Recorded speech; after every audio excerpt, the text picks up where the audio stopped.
പുതുവർഷം ആഘോഷിക്കുന്നതിനും മണ്ഡല മകരവിളക്കിനോടനുബന്ധിച്ച് സീസൺ കടക്കാർക്കും തൊഴിലാളികൾക്കും ചാരായ വിൽപ്പന നടത്തുന്നു എന്ന ഷാഡോ ടീം അംഗം മാമൻ സാമുവൽ നൽകിയ രഹസ്യവിവരത്തെ തുടർന്ന് എഴുകുമൺ മങ്കടവ് ഭാഗത്ത് കൊക്കോത്തോട്ടത്തിൽ സൂക്ഷിച്ചിരുന്ന 490 ലിറ്റർ പാകമായ കോടയും ഗ്യാസ് സിലിണ്ടറും അടുപ്പും വാറ്റുപകരണങ്ങളും Erumeli range excise inspector Jojo T ഞള്ളിയുടെ നേതൃത്വത്തിൽ പിടിച്ചെടുത്തു.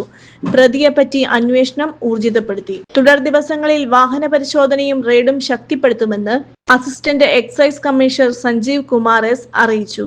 റെയ്ഡിൽ വനിതാ civil excise officer Anjali Krishna, civil excise officer Ravishankar S, preventive officer grade Roy Varghese, Sherif M H, Sreelesh V S എന്നിവർ പങ്കെടുത്തു.